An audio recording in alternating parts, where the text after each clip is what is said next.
मोदी जी, जब आप सामने आते हो तो जनता में इसी तरह का जोश दिखाई देता है, उत्सव का माहौल बन जाता है। क्रिएटिविटी का उदाहरण देखिए, लिखा है बेईमानों के लिए मोदी जहर है, गद्दारों के लिए मोदी कहर है और देश में मोदी की लहर है। लेकिन जहां तक मोदी का सवाल है, अब देश न आंख झुका के बात करेगा, न देश आंख उठा करके बात करेगा, लेकिन ये देश आंख मिलाकर बात करेगा।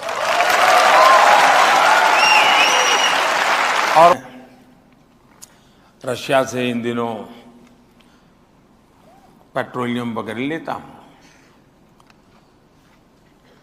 क्योंकि मुझे तो मेरे देश के लोगों को, दुनिया में जो पेट्रोल की महंगाई आई है मेरे देश के लोगों पर न पड़े, तो मुझे जहां से सस्ता मिलेगा मैं लूंगा, क्योंकि मैं तो मेरे देश के लिए जी रहा हूं। कोई मेरी तारीफ करे के लिए मैं थोड़ा पैदा हुआ। लोगों ने मुझे कहा साहब ये अमेरिका नाराज हो जाएगा, तो अरे मैंने कहा किसी को खुश करना है तो मुझे 140 करोड़ लोगों को खुश करना है, मुझे और किसी को खुश नहीं करना। और हमने ऐसा कहना तो नहीं चाहिए था, लेकिन क्योंकि मजबूरी है, अब इंडियन प्राइम मिनिस्टर को हम मतलब फॉलो तो नहीं करते हैं, ठीक है, हमारा तो वो दुश्मन है। अच्छा। लेकिन उसके बावजूद अगर कंपैरिजन करें बिटवीन शहबाज शरीफ और नरेंद्र मोदी के, तो शेर और बकरी वाला फिनोमेना ही है। अपने कंट्री आलिया, प्रेसिडेंट ट्रंप ने पूरी दुनिया पर टैरिफ्स अनाउंस किए और पूरी दुनिया चिल्ला उठी कि ये क्या कर दिया, ये क्या हो गया, और अब तो उन्होंने कार्स पर टैरिफ्स अनाउंस कर दिए हैं। लेकिन एक कंट्री ऐसा है जो बहुत आराम और सुकून के साथ बैठा हुआ है। एक कंट्री ऐसा है जिसको कोई फिक्र नहीं है अमेरिका के टैरिफ्स की, और वो कंट्री है इंडिया। तालीम और पैसा और वोट, इनके अलावा दुनिया में इज्जत कोई नहीं किसी वेस्टर्न कंट्री के अंदर, और वो हमारे पास मौजूद नहीं है। मैं बता रहा हूं, अगर हमारे पास डोनाल्ड ट्रंप साहब की ईमेल होगी तो वो भी गलत होगी, हमारी ईमेलें नहीं पढ़ी जाएंगी, मैं बता रहा हूं।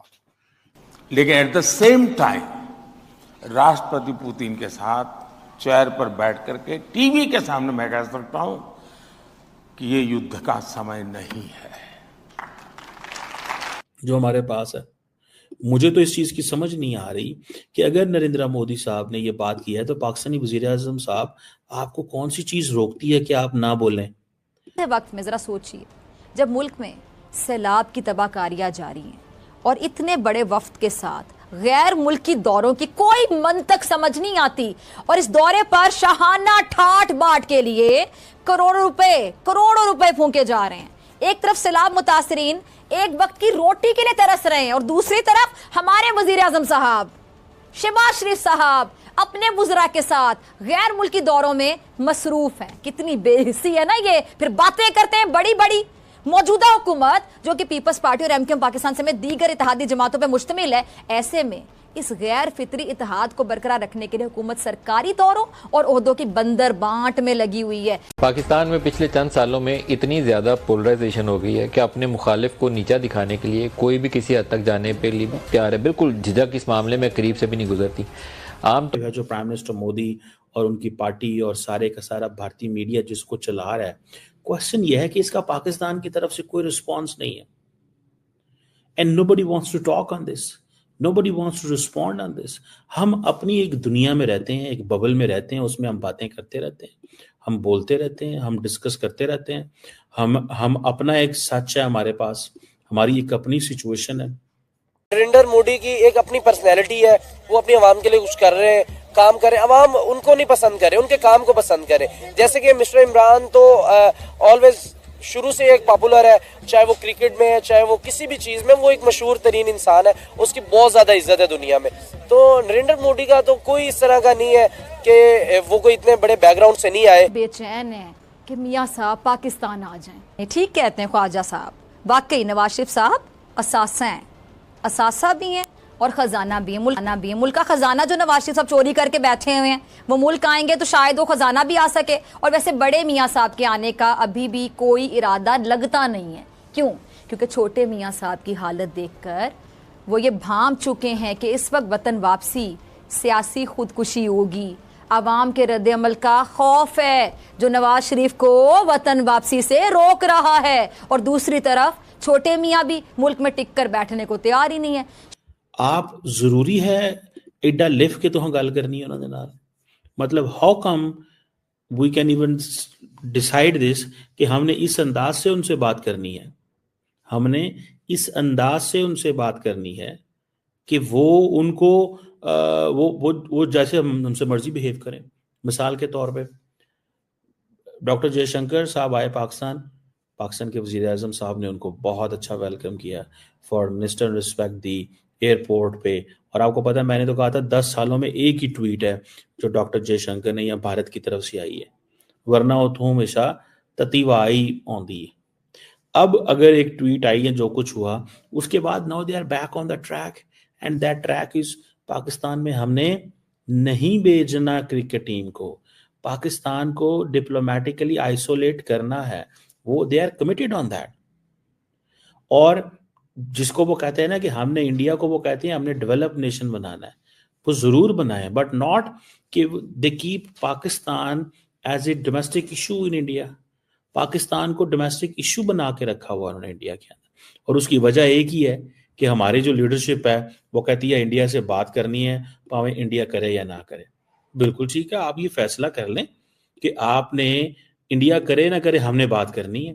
अगर तो ये मोटिव है तो फिर बात नहीं होगी। मैंने आपके कई दफा पहले भी बात की है that we should give signals, we should talk to them, we should let them know कि हाँ जी आप क्या चाहते हैं।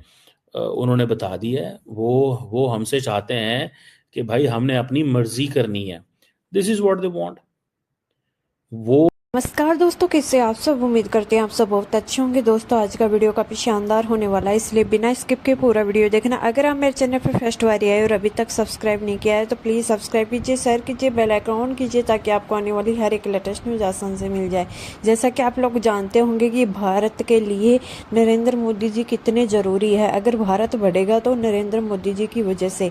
दोस्तों नरेंद्र मोदी जी कहीं पर भी जाए पहले अपने देश की जनता को रखते हैं, फिर किसी कंट्री से सौदा करते हैं। जैसे आप जानते होंगे कि सऊदी अरब से पूरी दुनिया नरेंद्र मोदी जी के खिलाफ थी, लेकिन सऊदी अरब से तेल खरीदा नरेंद्र मोदी जी ने। क्यों? क्योंकि उसको नरेंद्र मोदी जी को उनकी जो जनता है वो प्यारी है। तो दोस्तों आप लोगों की क्या राय है नरेंद्र मोदी जी के लिए?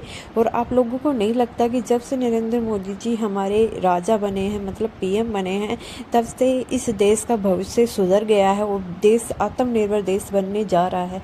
तो दोस्तों आप लोगों की क्या राय है ये कमेंट बॉक्स में बताना। उम्मीद करते हैं आप लोगों को पसंद आया होगा। पसंद आया तो ज़्यादा से ज़्यादा शेयर करना। अगर इस वीडियो में कोई भी कमी नजर आए तो कमेंट बॉक्स में ज़रूर बताना, और कमेंट बॉक्स में जय श्री राम लिखना ना भूलना। नरेंद्र मोदी जी के बारे में आपकी क्या राय हो, डॉक्टर जयशंकर जी के बारे में आपकी क्या राय है, क्योंकि दोनों ही हमारे देश के लिए शुभ चिंतक है। तो हम बढ़ते हैं video next video. which were carrying guns in the past, now they are not allowed to go for a jihad in Kashmir because this is not a state policy. जब पाकिस्तान की ये स्टेट पॉलिसी नहीं है तो उन्हीं दहशतगर्दों ने फिर पाकिस्तान के उस वक्त के आर्मी चीफ के ऊपर हमले कर दिए। So there were some groups who were targeting Musharraf को कई दफ़ा मल्टीपल दफ़ा टारगेट किया गया है, और ये इसी वजह से किया गया है बिकॉज मुशर्रफ जो है वो उसको इस चीज़ का अंदाज़ा था कि मेरे लिए, और इंडियन सुना इंटेलिजेंस ने ये खबर कि एक दफ़ा मुशर्रफ तक दी थी कि आपके ऊपर ख़तरा, ये हमने जो लोग कश्मीर में थे उनकी डिस्कशन से कुछ चीज़ निकाली है। तो इंडियन समझते हैं कि how come this is possible, ये कैसे मुमकिन है कि इंडिया जो है वो ही हमारी हेल्प आउट कर रहा हो, वो ही हमें हेल्प कर रहा हो, ये कैसे मुमकिन है? तो देन रियलाइजेशन आई, उन्होंने कहा भाई वो इस तरह था कि जनरल मुशर्रफ जो था उस वक्त he was playing as a good cop, वो इन दहशतगर्द जमातों को ख़त्म करना चाहता था, और उसने बड़े क्लियरली कहा कि हमारा इनसे अब कोई लेना देना नहीं है, और हम इनको कहते हैं कि आप मेन स्ट्रीम होके पाकिस्तान के कॉन्स्टिट्यूशन में आ जाएं।